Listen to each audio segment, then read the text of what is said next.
তোমরা বিশ্বাস করবে না, মাত্র 10 মিনিটে এই দারুণ লোভনীয় মিষ্টি দই জমিয়েছি। মিষ্টি দই এইভাবে বানালে এতটাই সুস্বাদু হবে যে দোকান থেকে আর কোনোদিন কিনে খেতে মন চাইবে না। আর তোমরা জানলে তো অবাক হবে, মাত্র 500 ml দুধ দিয়েই 1 কিলো মিষ্টি দই বানিয়েছি। আর এই দই বানানো খুবই সহজ, খেয়ে মনে হবে অমৃত। চলো তাহলে আজকের এই দইয়ের রেসিপিটা তোমাদের সঙ্গে শেয়ার করে ফেলি। মিষ্টি দই বানানোর জন্য একটা কড়াই গ্যাসের ওপর নিতে হবে। কড়াইয়ে 500 ml দুধ নিয়েছি, মানে 1.5 গ্লাস মতো দুধ আছে। এই দুধটা প্রথমে ভালো করে জাল করে নিতে হবে। এবার চুলোর ফ্লেম একদম কমিয়ে দিয়ে 1 কাপ গুঁড়ো দুধ অ্যাড করতে হবে। দই বানানোর সময় অবশ্যই গুঁড়ো দুধ অ্যাড করার চেষ্টা করবে। গুঁড়ো দুধ দেওয়ার কারণে এই দই খেতে খুবই সুস্বাদু হবে আর খুব সহজে এই মিশ্রণটা ঘন হয়ে যায়। এবার 3টি এলাচ দুধের মধ্যে অ্যাড করে দিয়েছি একটু ফাটিয়ে নিয়ে। যদি মিষ্টি দইয়ের মধ্যে এলাচের ফ্লেভারটা পছন্দ না করো, না দিলেও হবে, আমার খুবই ভালো লাগে তাই অ্যাড করেছি। 2 মিনিট জাল করে নিয়েছি। এবার চুলো থেকে নামিয়ে রেখে দিচ্ছি।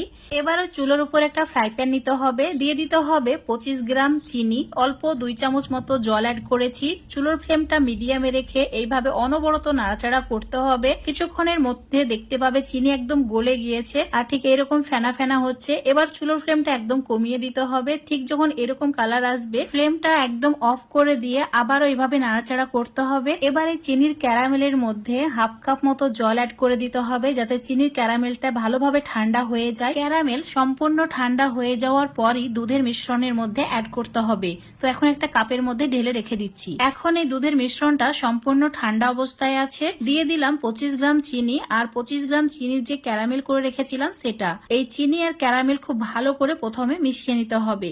এই সময় চুলোটা একদম অফ করা আছে। তো ভালোভাবে যখন মেশানো হয়ে যাবে, তারপর চুলোটাকে অন করে দিতে হবে। এখানে 500 ml দুধের জন্য 50 গ্রাম চিনি ব্যবহার করেছি। মিষ্টি দইয়ের মধ্যে মিষ্টির পরিমাণটা যদি বেশি খেতে চাও, চিনির পরিমাণটা বাড়িয়ে নিতে পারো। যদি মিষ্টির পরিমাণটা কম করতে চাও, তাহলে চিনির পরিমাণটা কমিয়ে নিতে পারো। মিডিয়াম টু হাই ফ্লেমে ভালো করে জাল করে নিয়েছি, অনেকটাই ঘন হয়ে গেছে। এবার এই মিশ্রণটা সম্পূর্ণ ঠান্ডা করে নিতে হবে। এবার দই জমানোর জন্য লাগবে দই বীজ। এখানে আগে থেকে মিষ্টি দই ঘরে বানিয়ে রেখেছিলাম, সেটাই আমি 2 চামচ নিয়েছি। তোমরা দই জমানোর জন্য দোকান থেকে অল্প পরিমাণে দই কিনে নিয়ে আসবে, সেটা দিয়েই অনেকটাই দই জমিয়ে নিতে পারবে। টক মিষ্টি যে কোনো দই হলেই হবে। যে মিশ্রণটা রেডি করে রেখেছিলাম সেটা ঠান্ডা হয়ে গেছে আর এইভাবে সর জমে গেছে। এবার এই দই বীজটা অ্যাড করে দিতে হবে। একটা কথা অবশ্যই মনে রাখবে, মিশ্রণটা সম্পূর্ণ ঠান্ডা করে নেওয়ার পরই এই দই বীজটা অ্যাড করবে, তারপর ভালো করে মিশিয়ে নেবে। মেশানো হয়ে গেলে তোমাদের দেখাচ্ছি, দেখো ঠিক এইরকম ঘন মিশ্রণ রেডি হয়ে যাবে। এবার এটা জমানোর জন্য একটা মাটির সরা নিয়েছি। তোমরা যে কোনো পাত্র নিতে পারো দই জমানোর জন্য। এবার এই সরার মধ্যে দইয়ের মিশ্রণটা অ্যাড করে দিতে হবে। 1.5 কাপ দইয়ের মিশ্রণ অ্যাড করে দিয়েছি, একদম সম্পূর্ণ ভর্তি হয়ে গেছে। একটা ফয়েল পেপার দিয়ে এইভাবে মুড়িয়ে দিতে হবে, যাতে করে খুব সহজে এটা জমে যায়। এখন একটা ইলাস্টিক দিয়ে টাইট করে দিয়েছি আর সাইডগুলো ঠিক এইভাবে মুড়িয়ে দিয়েছি। এটাকে সাইডে রেখে দিচ্ছি। আর একইভাবে আরো 3টি ছোট ছোট মাটির পাত্রে আমি মিশ্রণটা অ্যাড করে এটাকে রেডি করে নিচ্ছি।